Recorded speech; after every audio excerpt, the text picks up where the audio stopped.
Well, hello there, and I'm really happy you're here today. I heard from so many of you after last week's episode on how to reduce anxiety and ease back into workplace reentry after COVID was so helpful. I even had a few of you tell me that some of the tips that I gave could be really useful for reentry after maternity and parental leave. I love hearing that. So thank you for the emails, the texts, the feedback. Again, I love hearing from you, and I even love more that you've told me that this content is helpful for you and that you're relating to the podcast. That's why I do it. I want to help because I feel that sharing experiences is really how we process our own experience because we get to learn from others. So, where we can learn to manage our mind, increase our visibility, and level up our careers, it's a win-win. Which brings me to today's topic. And it's rarely talked about because of fear of retaliation. It's the office narcissist. Sometimes the narcissist is also the bully, and sometimes the bully is also the narcissist, but not always. Sometimes a bully is not necessarily a narcissist.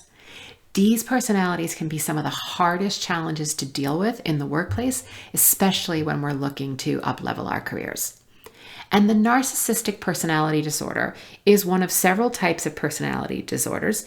Is a true mental condition in which people have an inflated sense of their own importance. They have a deep need for excessive attention and admiration. They often have trouble relationships, and they have a lack of empathy for others. The narcissist is a person whose self-belief exceeds their own ability. They often think they're better or superior to you or others on the team, and they tend to belittle their colleagues. They think that they're so unique, and they get infuriated when others don't recognize their talents. They think the same rules don't always apply to them because they're special. So why are narcissists so damaging?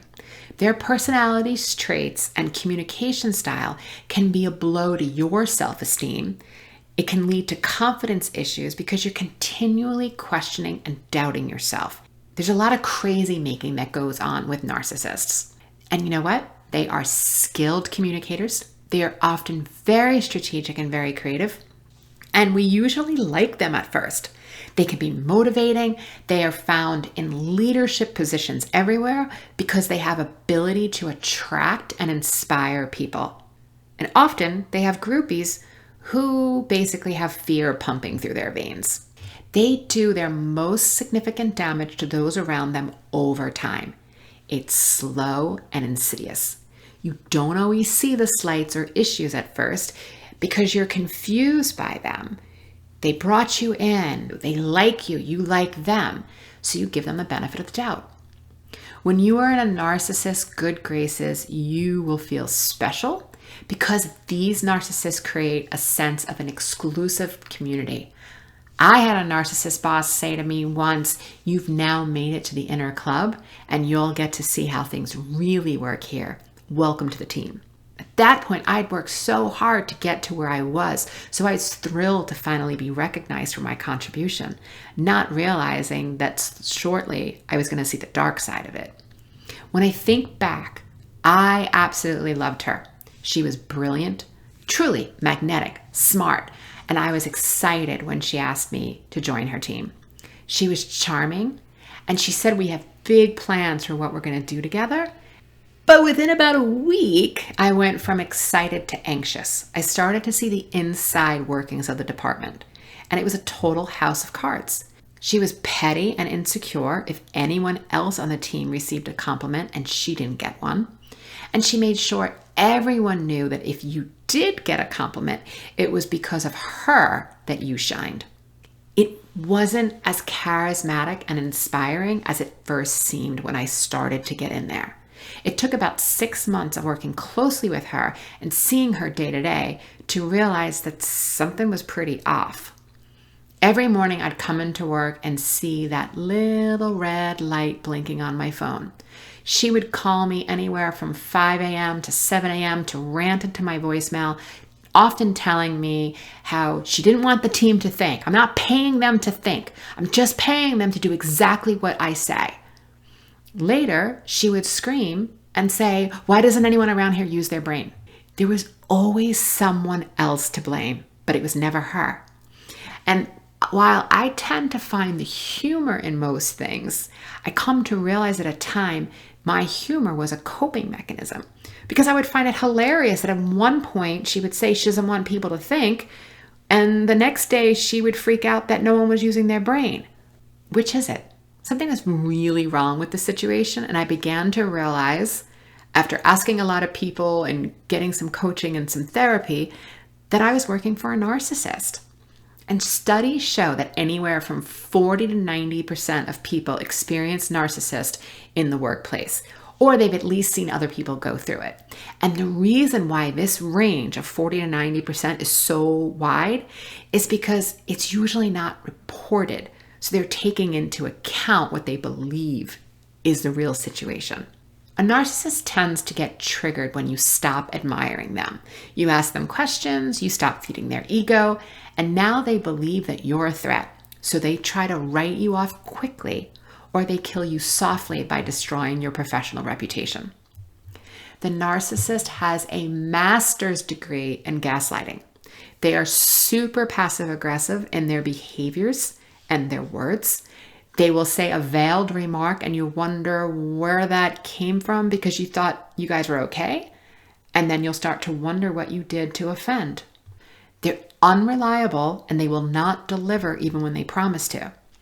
They will use anything against you, and they'll also pit teammates against each other by creating a competition of who can do it best, Olympics, and then watching it unfold.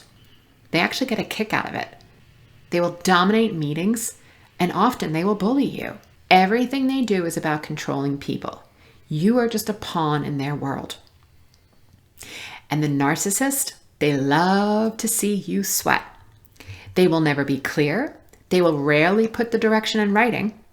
And I worked for another narcissist who was responsible for writing and designing our business development collateral. And then he wouldn't share the document with you. He would promise you the document, but then he would never deliver. And then you'd be days or hours before the meeting, and he'd like cut and paste a little paragraph into an email and say, sorry, he doesn't have time to give you the presentation. And then always happened, a day or two later, you'd be in a presentation or a meeting where he'd be leading, and suddenly he would have this gorgeously designed presentation. So he wouldn't deliver.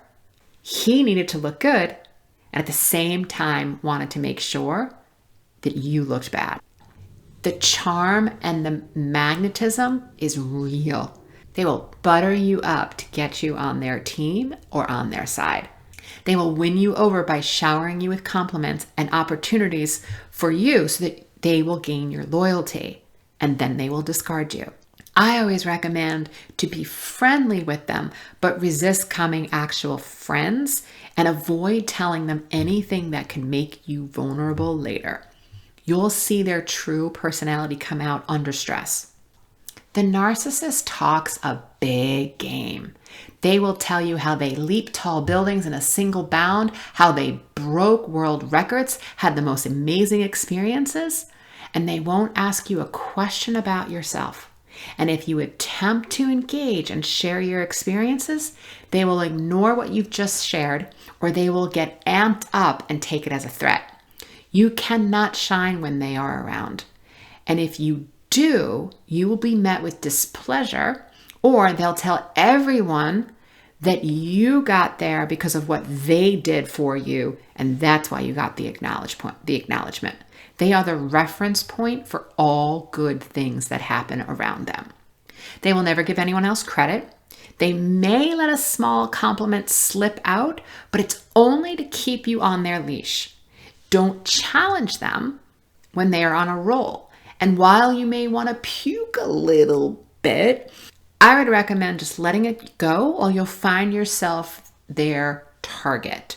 I remember a senior leader sitting me down once and telling me that my narcissistic boss's shadow was so big that I will never see the sun, that I should work my way to get rotated now, or I will wilt on the vine and then be discarded.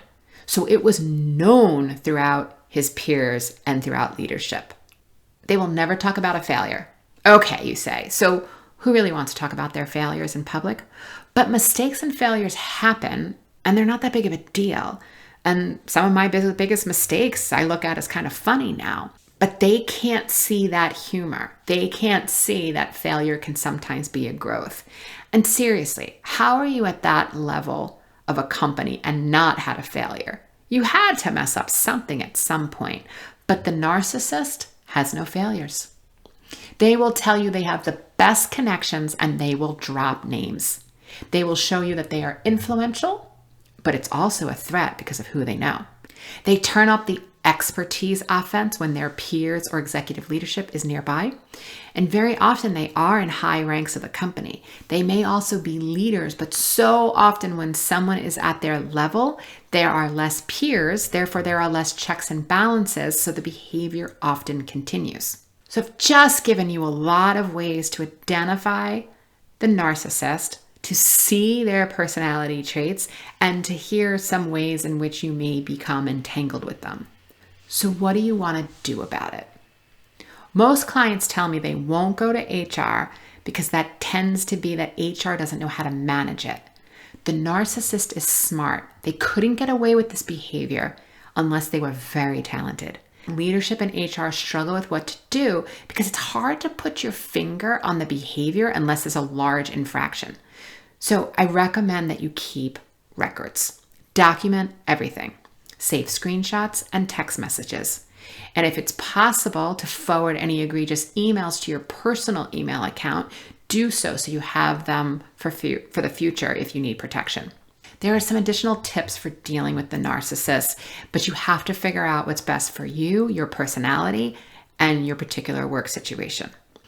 As stressful or as scary as it may feel, you have to stand up for yourself and respond with facts, but only the facts. Separate story from fact. Respond to the facts part of things. Don't respond to their tone or the perception, or don't pile on that this isn't the first time this has happened. Just get to the facts. So when you get an exchange that feels threatening to you, you can decide what you want to do. You can excuse yourself and suggest that you finish up the conversation later when you're both in a better headspace. Or you can follow up the crazy-making behavior with an email that states facts and not the drama. Simple, straightforward, responding to the facts. Next, diffuse the situation. We know the first rule of Fight Club is never talk about Fight Club. Same thing applies here. Don't call them a narcissist. Don't seek an apology because you will never get one. Find the way to do your work, but stay clear so you won't be the source of the next outburst. And I know this may be a hard thing to swallow, but is there a way that you can lay low until you can figure out your next steps? Don't wrestle with them. It's just not worth it. And try being as boring and as pasty oatmeal as you can so they eventually lose interest in you. Lisa Romano is a relationship coach who specializes in narcissism, and she says that these 3 sentences very often will diffuse the narcissist. 1, I can accept your faulty perception of me. 2, I feel sorry you feel that way. 3, your anger is not my responsibility. Next, get to a place in your head where you stop letting them get to you. I know it's totally whacked, and I have worked for my fair share of those with narcissistic personality traits. I lost sleep, I overate, I overdrank, I didn't know how to manage my mind. I started to work with a coach so I can learn how to reset my mind and also get some techniques while I was being so triggered. Mindset tools helped until I could figure out the exit strategy. Next, you can get past it with mindset, meditation, therapy, coaching, and personal development work. In the end, you will know how to work with someone who has a personality disorder. And it's hard, but if you can find some compassion for them, again, this is a mental health issue. Perhaps you can find a way to shift some of your feelings about the situation. Karlyn Borysenko, the author of Zen Your Work, suggests having a mantra or a pledge for yourself. The one she uses in her book is act with integrity, have compassion and empathy, even when others don't, and be of service to those around you. Finding a mantra or a pledge or words that you can use, that you can tap into regularly to have some compassion and empathy, both for yourself and the other individual, is really going to help you get through the day-to-day. I also suggest getting a coach or a therapist who can help you deal with the constant stress and anxiety. Knowing how you want to or how you don't want to respond will be helpful so that you can focus and still get your work done despite the continued disruption. If this sounds like your scenario, you need to find the way to continue getting your work done under that person. At the same time, finding an ally elsewhere in the organization and using your connections to see if you can get transferred to another unit are the ways that you're going to figure out how to survive the day-to-day. Also, those allies, and if you're working with a therapist or a coach, they may also help you make a decision if it's time for you to actually leave the organization. All right, my friends, there is a lot here. So email me with your questions at hello@jillgriffincoaching.com, and I'd be happy to answer them. I'll see you next time.